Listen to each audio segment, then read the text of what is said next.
उत्तर प्रदेश की राजनीति में आए दिन नए मुद्दे उठना अब तो मानो आम बात हो गई हो। अपने बेतुके बयानों के चलते सभी राजनीतिक पार्टियों के नेता सुर्खियों में अक्सर बने ही रहते हैं। यूपी में 10 विधानसभा सीटों पर उपचुनाव के लिए सभी पार्टियां पूरे दमखम के साथ जमीनी स्तर पर लगी हुई हैं। जनता के बीच पार्टी की साख बनाए रखने के लिए पक्ष और विपक्ष हर तरह के हथकंडे भी अपना रही है। लेकिन हाय रे पार्टी के नेता जो मीडिया में अपना मुंह खोलने से पहले जरा भी नहीं सोचते, जिसकी वजह से कभी कभी इन्हें जनता की नाराजगी से होकर भी गुजरना पड़ जाता है। दरअसल सपा के नेता अफजाल अंसारी अपने एक बयान के चलते इन दिनों सुर्खियों में बने हुए हैं। बता दें कि हाल ही में यूपी के गाजीपुर से सपा सांसद अफजाल अंसारी ने गांजा और साधु संतों को लेकर विवादित टिप्पणी कर डाली। उन्होंने अपने बयान में कहा कि गांजा अवैध है, लेकिन लोग खुलेआम गांजा पीते हैं। लोग बड़े बड़े धार्मिक कार्यक्रमों में गांजे को भगवान का प्रसाद कहकर पीते हैं, तो ये अवैध और गैर कानूनी क्यों है? साधु संत तो कुंभ के मेले में बड़े ही शौक से गांजा पीते हैं। कुंभ में गांजे से भरी गाड़ी अगर जाए तो पूरी तरह से खप जाएगी। उनकी मांग है कि गांजे को कानूनी तौर पर वैध किया जाए। ये दोहरी नीति क्यों? अगर वो भगवान का प्रसाद है, भगवान की बूटी है, तो उसको कानून में मान्यता दो। कानून में अवैध और पीने के लिए छूट, भकाभक। तो इसको माना जाए कि आप गांजा के लिए कह रहे हैं? हम कह रहे हैं, लुका के क्यों पी रहे हैं? इसको ये देश प्रदेश की राजधानी में भकाभक एक एक बित्तलवर निकल जा रही है। गाजीपुर जिले में भी वही हो रहा है। कौनो मठ में चलो ना, हमारे संग हम दिखाते। हम कह रहे हैं कि अगर भगवान शंकर की वो बूटी और प्रसाद है, भांग को क्या समाज में किस तरह से तोड़ मरोड़ करके प्रस्तुत किया जाता है।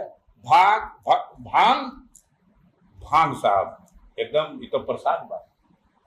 अब भांग का लाइसेंस मिलेगा, लेकिन गांजा को तो लाइसेंस भी नहीं है। ये ऐसी अवैध चीज है। लाखों करोड़ अभी कुंभ लगने जा रहा ना।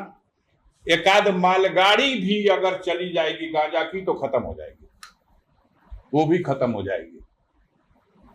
कानून बनाइए तो उसका सम्मान कीजिए उस रास्ते से, और या तो उसको छूट प्रदान करिए। हमारी मांग है कि बहुत सारे साधु संत महात्मा और बहुत सारे समाज के लोग गांजा बड़ा शौक से पीते हैं और कहते हैं लोग साहब इसको पीने से भूख भी लगती है, स्वास्थ्य के लिए भी ठीक है।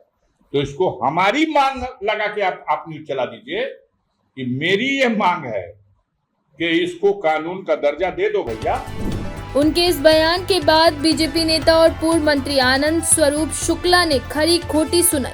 उन्होंने कहा कि सपा नेता ने हमारे मठों और पवित्र कुंभ को लेकर ओछी टिप्पणियां की हैं, उसकी मैं निंदा करता हूं। उन्हें मदरसों के बारे में बोलना चाहिए, किस तरह से मदरसों में आतंकी गतिविधियां और हथियार इकट्ठा किए जा रहे हैं। बागेश्वर धाम के पीठाधीश्वर धीरेन्द्र कृष्ण शास्त्री ने भी इस पर अपनी प्रतिक्रिया देते हुए कहा कि ये लोग क्या कह दें पता नहीं, वो कहाँ रहते हैं। हम तो गांजा नहीं पीते हैं, हम अपनी कह सकते हैं।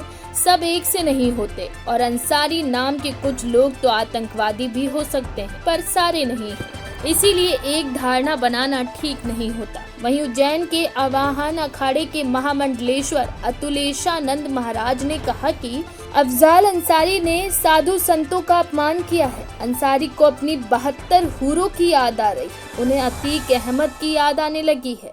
समाचार पत्रों के माध्यम से जानकारी लगी कि समाजवादी पार्टी के सांसद अफजाल अंसारी ने साधु महात्माओं को लेकर एक आपत्तिजनक टिप्पणी की है।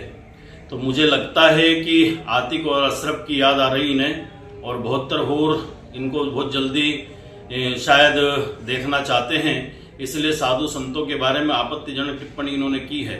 तो मैं कहना चाहता हूं कि बहुत सारे नियम, कायदे और कानूनी संदेश में हैं जो लोकतंत्र के माध्यम से, संविधान के माध्यम से बने हैं। कानून अगर बनाना है तो 3 तलाक पर बनाइए, कानून अगर बनाना है तो हलाला पर बनाइए।